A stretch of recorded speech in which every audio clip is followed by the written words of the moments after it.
Bonjour à tous. Nous continuons toujours notre série estivale sur l'étude du livre des psaumes. Et comme Jean-Marc vous l'a dit, je vous propose d'étudier ce matin ensemble le psaume 53. Je ne sais pas si vous le saviez, moi quand j'ai étudié ce psaume, je n'avais pas remarqué qu'il y avait un psaume qui était quasiment identique que le psaume 53. Donc si vous juxtaposez le psaume 14 et le psaume 53, vous aurez quasiment mot pour mot la même chose. Et je crois que la répétition dans la Bible n'est pas vaine. Si le Seigneur a voulu qu'il y ait ces paroles qui reviennent deux fois dans le même livre, je pense qu'il a des choses à nous enseigner. Il insiste peut-être pour qu'on comprenne ce qu'il veut nous dire. Et je vous propose donc de découvrir ce psaume. Psaume 53, je lis. Le fou dit dans son cœur: il n'y a pas de Dieu. Ils se sont corrompus. Ils ont commis des injustices abominables. Il n'y en a aucun qui fasse le bien. Du haut du ciel, Dieu observe les hommes pour voir s'il y en a un qui est intelligent, qui cherche Dieu. Tous se sont détournés, ensemble ils se sont pervertis. Il n'y en a aucun qui fasse le bien, pas même un seul. Ceux qui commettent l'injustice n'ont-ils aucune connaissance ? Ils dévorent mon peuple, ils le prennent pour nourriture. Ils ne font pas appel à Dieu. Alors ils trembleront d'épouvante, sans qu'il y ait de raison d'avoir peur. Dieu dispersera les eaux de ceux qui t'assiègent. Tu les couvriras de honte, car Dieu les a rejetés. Oh, qui accordera depuis Sion la délivrance à Israël ? Quand Dieu rétablira son peuple, Jacob sera dans l'allégresse, Israël se réjouira. J'ai intitulé ce psaume « La réponse de Dieu à ceux qui disent qu'il n'y a pas de Dieu ». Le verset 1 dit « Le fou dit dans son cœur, il n'y a pas de Dieu ». Dans le Larousse, le fou, de quoi parle-t-on ? Dans le Larousse, le fou, c'est celui qui a perdu la raison. C'est celui qui est atteint de graves troubles mentaux. C'est celui dont le comportement aussi est extravagant, imprudent ou mal avisé. Mais que veut dire fou ici dans ce contexte ? D'autres versions parlent d'insensé. A priori, il ne s'agit pas de quelqu'un qui a des problèmes mentaux, mais plutôt de celui qui a un problème moral. Je dirais de quelqu'un qui a perdu la raison morale. Mais je pense que la meilleure définition du mot fou ou insensé, devant Dieu en tout cas, se trouve probablement dans l'épître de Paul aux Romains, au chapitre 1, que je vous invite à lire, à partir du verset 18. Il nous est dit que la colère de Dieu se révèle du ciel contre toute impiété et toute injustice des hommes qui, par leur injustice, tiennent la vérité prisonnière. Ce qu'on peut connaître de Dieu est évident pour eux, puisque Dieu le leur a fait connaître. En effet, les perfections de Dieu, sa puissance éternelle, sa divinité, se voient depuis la création du monde. Elles se comprennent par ce qu'il a fait. Ils sont donc inexcusables. Pourquoi ? Puisque, verset 21, tout en connaissant Dieu, ils ne lui ont pas donné la gloire qu'il méritait en tant que Dieu, et ils ne lui ont pas montré de reconnaissance. Au contraire, ils se sont égarés dans leur raisonnement et leur cœur sans intelligence a été plongé dans les ténèbres. Ils se vantent d'être sages, mais ils sont devenus fous. Ils se vantent d'être sages, mais ils sont devenus fous. Le fou dont il est question ici est donc celui qui vit comme si Dieu n'existait pas. Il est fou parce qu'il refuse de croire à ce qui est évident, comme on vient de le lire. Ce qu'on peut connaître de Dieu est évident pour eux parce que Dieu le leur a fait connaître. Il refuse de croire ce qui est évident. Il est fou parce qu'il préfère adorer et servir la créature au lieu de servir le Créateur. Il est fou aussi parce qu'il refuse de rendre gloire à Dieu, de rendre à Dieu la gloire et l'honneur qui lui est dû. Il refuse d'accepter l'idée même d'un Dieu envers qui il est redevable et à qui il a des comptes à rendre. L'idée ici, c'est l'orgueil et la défiance vis-à-vis de Dieu. D'après le fou, il n'y a pas assez de preuves pour l'existence de Dieu. Pourtant, nous venons de lire dans le livre l'épître de Paul aux Romains que Dieu nous a fait connaître l'évidence suffisante qui nous pousse à croire en lui. Par contre, si vous rejetez les preuves que Dieu vous fournit et qu'il qualifie lui-même de suffisantes, vous ne pourrez pas vous tenir devant lui au dernier jour et vous justifier en disant « Oh Dieu, excuse-moi, je suis vraiment désolé. Si seulement j'avais su que tu existais, j'aurais agi différemment. Je t'aurais certainement adoré. Dieu, il n'y avait pas assez de preuves. » Encore une fois, si Dieu dit que c'est suffisant pour placer notre confiance en lui, qui sommes-nous, créatures, pour exiger de lui, le Créateur, plus de preuves?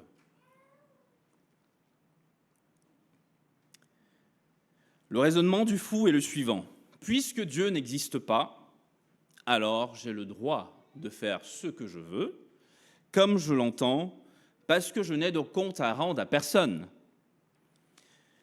En réalité, comme nous l'avons vu, ce n'est pas vraiment que le fou ne croit pas en l'existence de Dieu, mais il choisit délibérément de refuser de croire, parce que Dieu, encore une fois de plus, s'est fait connaître, et pour les hommes, pour chacun de nous, il est évident que Dieu existe.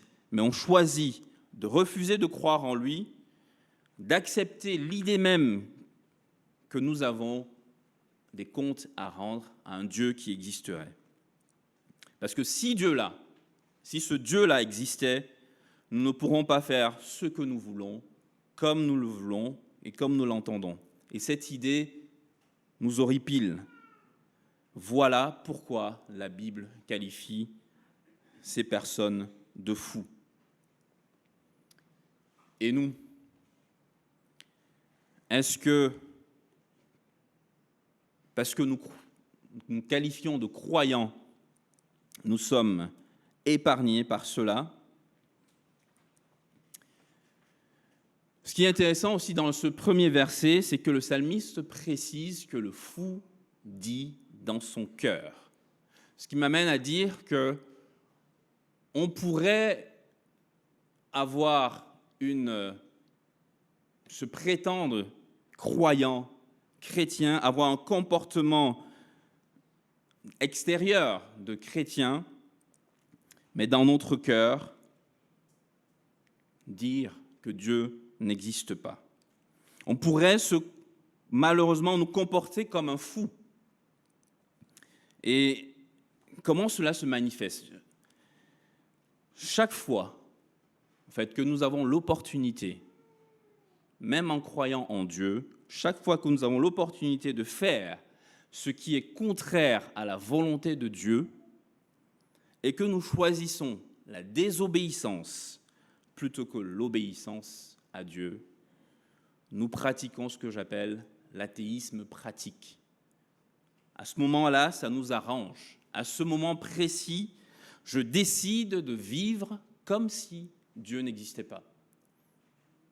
Je sais bien ce que Dieu me demande de faire ou de ne pas faire, mais je choisis quand même de faire le contraire parce que cela m'arrange.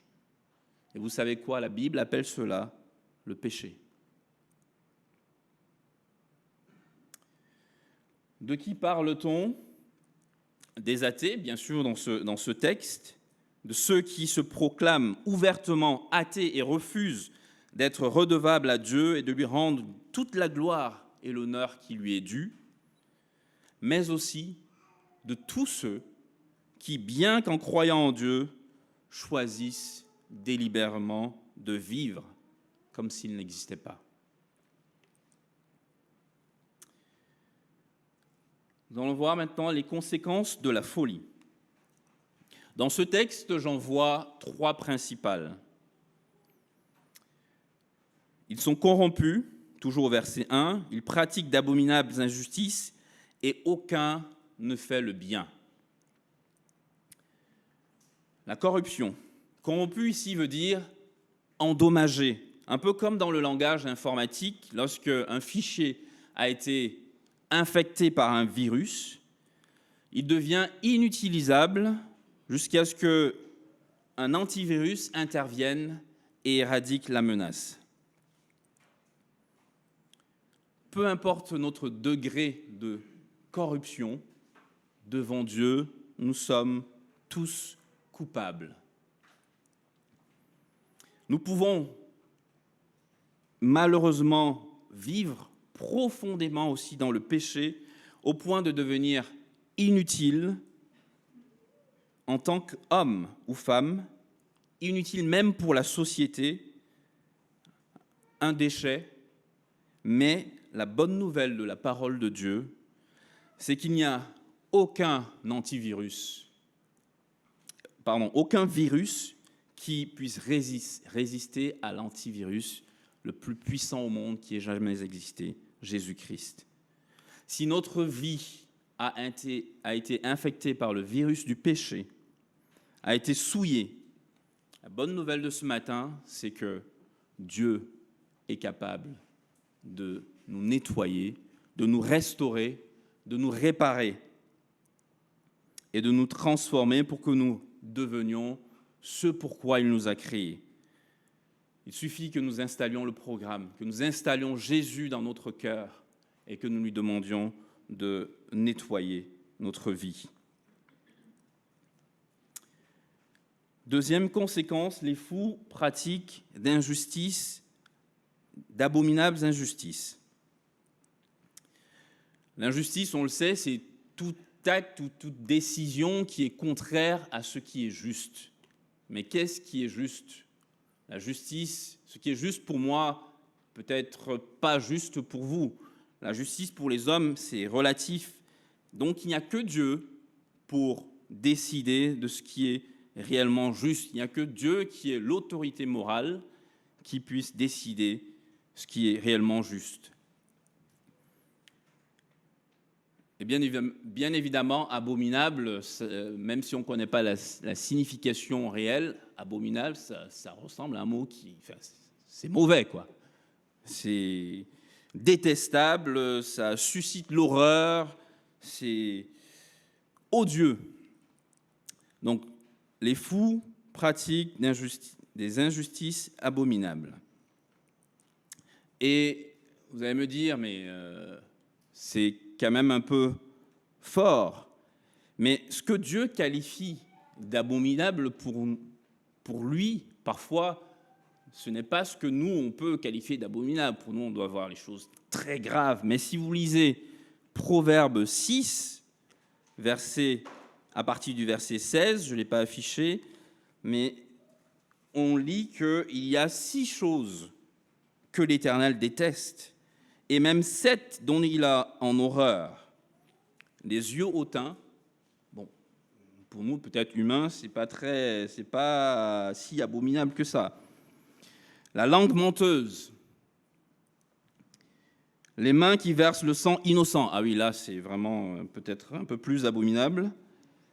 Le cœur qui médite des projets injustes, les pieds qui se dépêchent de courir au mal, le faux témoin qui dit des mensonges et celui qui provoque des conflits entre frères. Voilà ce que Dieu déteste et voilà aussi ce que la Bible dit qu'il qualifie d'abominable, ce qu'il a en horreur. Si,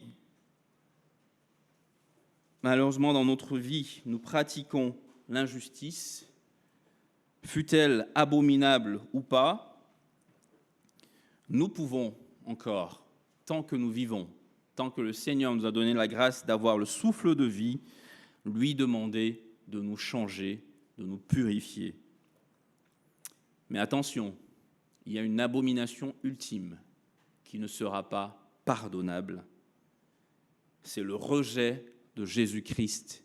C'est le rejet de Dieu lui-même venu sur terre pour se révéler à nous, pour porter notre péché, pour que nous nous réconcilions avec lui-même.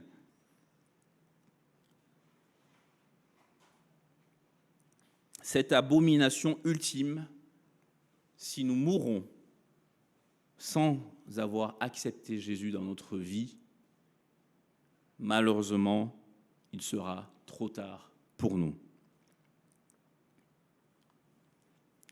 Troisièmement, aucun ne fait le bien. On pourrait se dire, est-ce que David n'exagère pas un peu quand même lorsqu'il dit qu'il n'y a aucun qui fasse le bien ?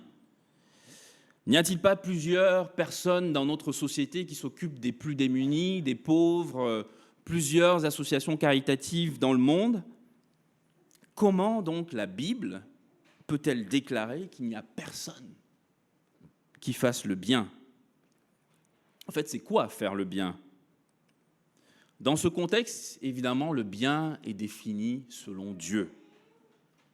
Ce qui est moralement correct devant Dieu, dénué de toute motivation égoïste et qui plaise à Dieu, qui lui apporte une grande satisfaction. Et il n'y a que lui, seul, pour juger de cela. Beaucoup de personnes, comme je disais tout à l'heure, peuvent faire des choses qui leur semblent bonnes, qui leur semblent bien à leurs yeux, aux yeux de leurs voisins, aux yeux des hommes. Mais devant Dieu qui juge les cœurs, parfois, ces actes n'ont aucune valeur.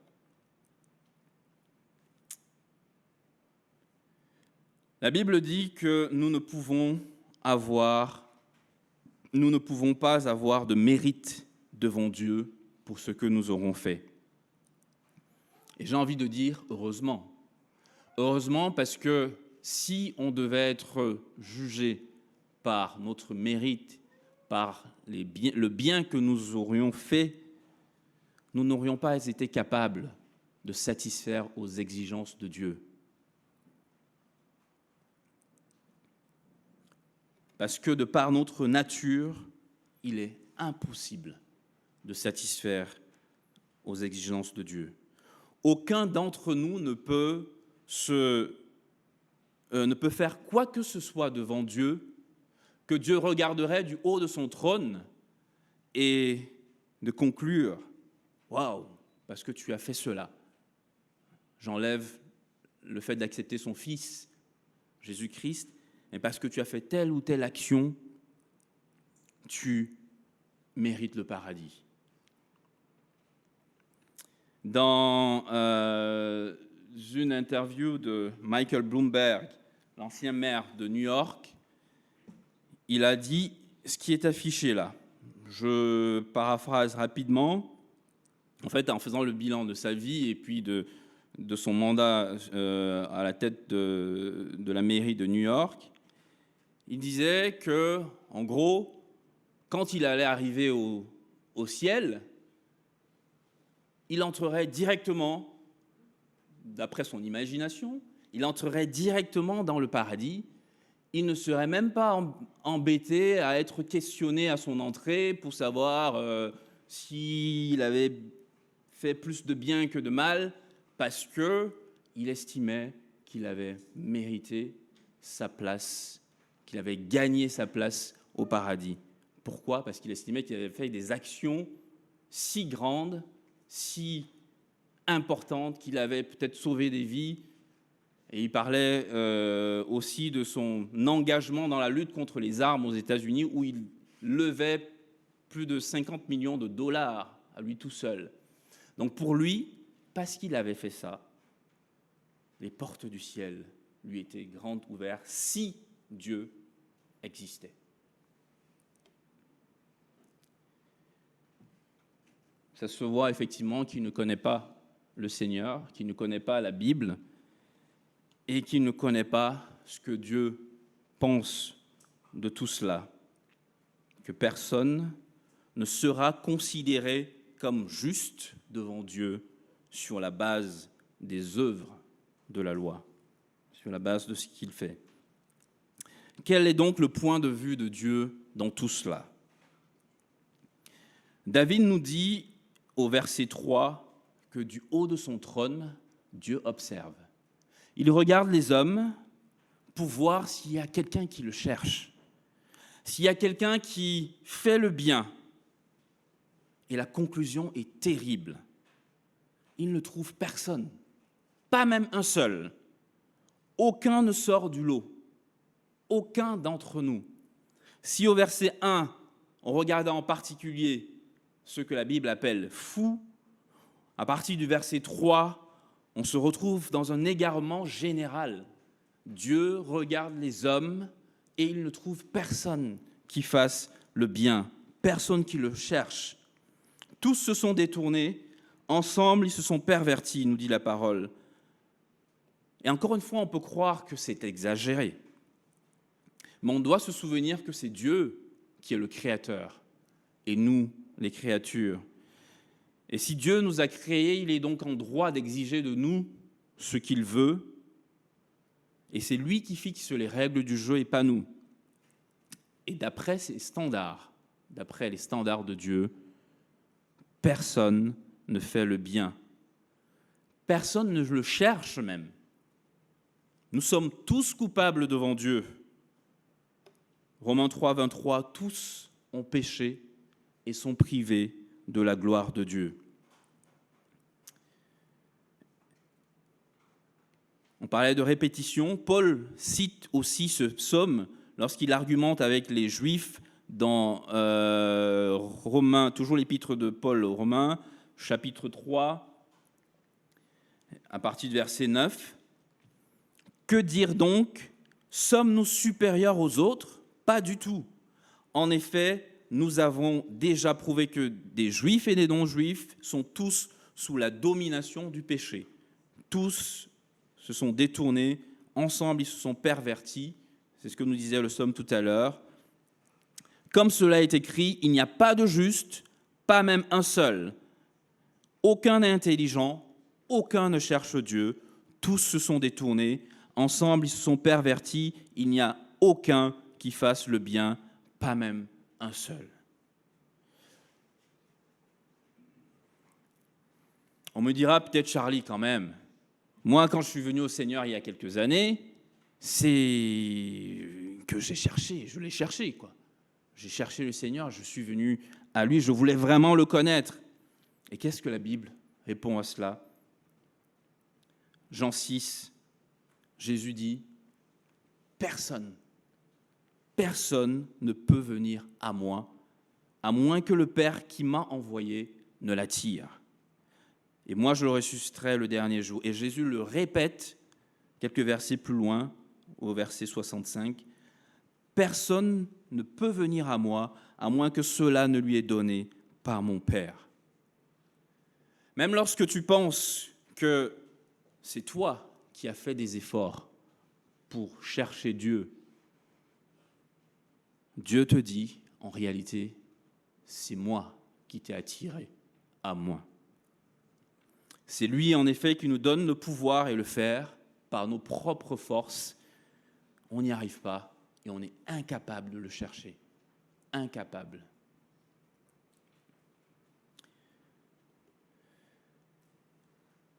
Et ce qui est intéressant aussi, c'est que bien que l'insensé dise dans son cœur qu'il n'y a pas de Dieu, Dieu n'a jamais cessé de s'intéresser à l'homme.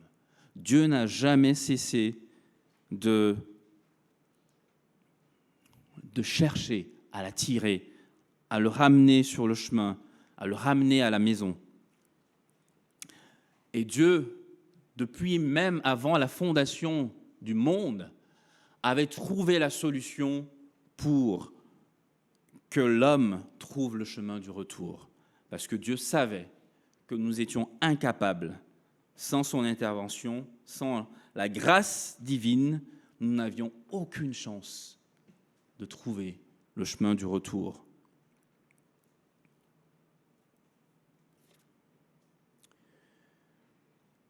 Quand l'homme s'élève au-dessus de Dieu, ou quand l'homme croit plutôt être au-dessus de Dieu, ou plus sage que Dieu, Dieu a toujours le dernier mot. C'est ce que nous avons vu dans les versets 5 et 6. Et dans le chapitre 1 du premier livre de Paul aux Corinthiens, on peut lire ceci. En effet, le message de la croix est une folie pour ceux qui périssent. Mais pour nous qui sommes sauvés, il est puissance de Dieu. Du reste, il est écrit « Je ferai disparaître la sagesse des sages et j'anéantirai l'intelligence des intelligents. » Où est le sage ? Où est le spécialiste de la loi ? Où est le discoureur de l'ère actuelle ? Dieu n'a-t-il pas convaincu de folie la sagesse de ce monde ? Puisqu'à travers cette sagesse, le monde n'a pas connu Dieu en voyant sa sagesse, il a plu à Dieu de sauver les croyants à travers la folie de la prédication. Les Juifs demandent un signe miraculeux et les Grecs recherchent la sagesse. Or, nous prêchons un Messie crucifié, scandale pour les Juifs et folie pour les non-Juifs, mais puissance de Dieu et sagesse de Dieu pour ceux qui sont appelés, qu'ils soient juifs ou non.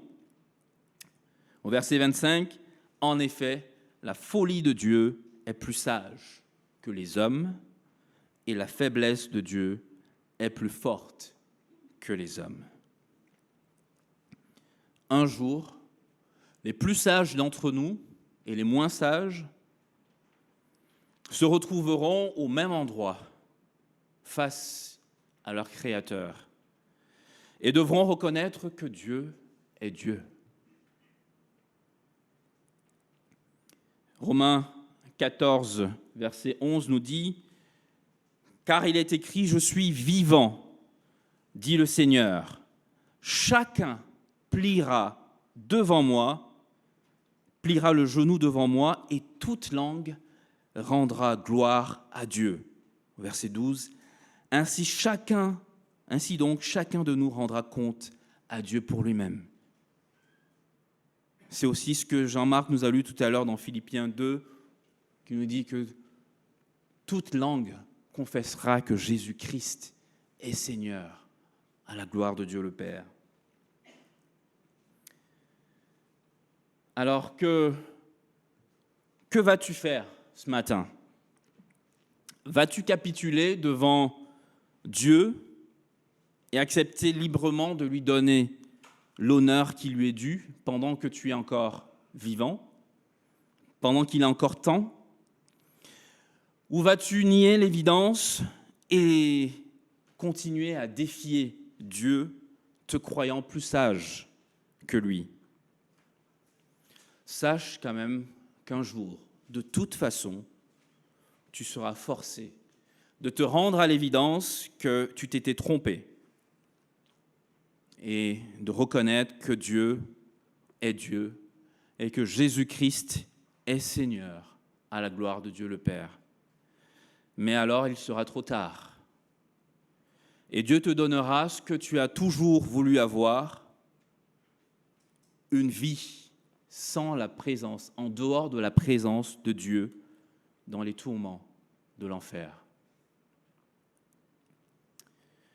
Alors que ceux qui auront confié leur vie à Christ, eux seront restaurés.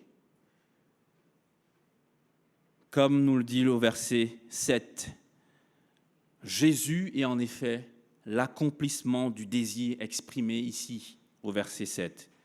Il est le moyen que Dieu a choisi pour restaurer son peuple Israël, mais aussi son Église qu'il a acquise par son sang, c'est-à-dire tous ceux qui mettront leur confiance en lui. Nous sommes gratuitement déclarés justes par sa grâce, par le moyen de la libération qui se trouve dans le Christ Jésus, parce que c'est lui que Dieu a destiné pour être, par son sang, une victime expiatoire pour ceux qui croient. Tu dis que Dieu n'existe pas, et tu penses peut-être que si jamais il existe, tu serais jugé par les œuvres, par tes œuvres, par ce que tu fais. Sache en tout cas que tu ne seras jugé aucunement sur la base de tes œuvres, mais uniquement sur la base de ta foi en Jésus-Christ. C'est tout, et aussi simple que cela. Jésus lui-même a dit dans Jean 3, « Celui qui croit n'est pas jugé. » Celui qui croit en Jésus n'est pas jugé, mais celui qui ne croit pas est déjà jugé parce qu'il n'a pas cru au nom du Fils unique de Dieu. Il dit aussi dans un autre verset, « C'est pourquoi je vous ai dit que vous mourrez dans vos péchés. En effet, si vous ne croyez pas que moi, je suis, vous mourrez dans vos péchés. » Je relis encore le texte de Romains pour terminer. La colère de Dieu se révèle du ciel contre toute impiété et toute injustice des hommes qui, parlant injustice, tiennent la vérité prisonnière, car ce qu'on peut connaître de Dieu est évident pour eux, puisque Dieu le leur a fait connaître. En effet, les perfections invisibles de Dieu, sa puissance éternelle et sa divinité se voient depuis la création du monde, et elles se comprennent par ce qu'il a fait. Ils sont donc inexcusables, puisque tout en connaissant Dieu, ils ne lui ont pas donné la gloire qu'il méritait en tant que Dieu, ils ne lui ont pas montré de reconnaissance. Au contraire, ils se sont égarés dans leur raisonnement, et leur cœur sans intelligence a été plongé dans les ténèbres. Ils se vantent d'être sages, mais ils sont devenus fous. Tu dis qu'il n'y a pas de Dieu. Sache qu'au dernier jour, tu seras inexcusable parce que Dieu t'a donné ce qui était évident. Il t'a fait connaître l'évidence même pour te prouver qu'il existait. Amen.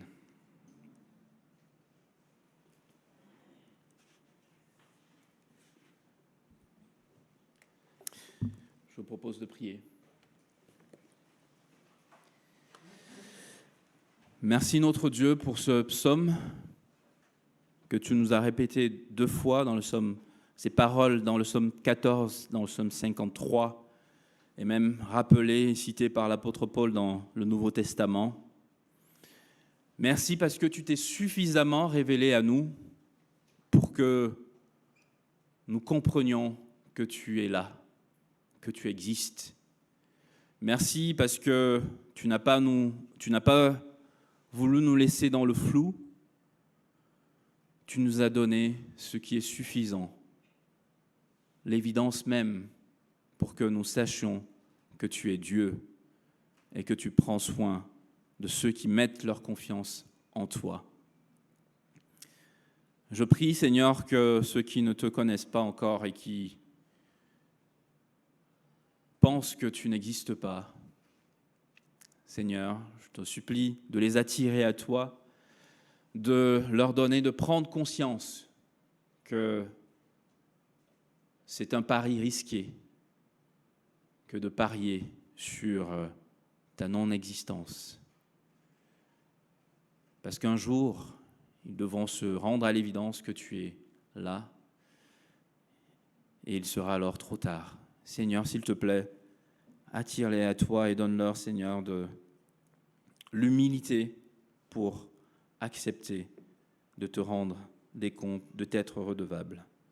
Et aide-nous, Seigneur, chrétiens, croyants, à ne pas choisir de vivre comme si tu n'existais pas, à ne pas choisir la désobéissance plutôt que l'obéissance. Aide-nous, Seigneur, à ne pas vivre comme des fous, mais comme des chrétiens, des enfants de Dieu qui s'accrochent à toi et qui te font confiance pour tout. Au nom de Jésus. Amen. Nous sommes heureux d'avoir passé ce moment ensemble. Rendez-vous dimanche prochain à 10h30 sur notre chaîne YouTube. Pour mieux connaître notre Église, visitez notre site www.ecegrenoble.fr. Si vous désirez entrer en contact avec l'un des responsables, écrivez-nous à contact@ecegrenoble.fr. Retrouvez les liens du site et l'adresse de contact en description. À bientôt!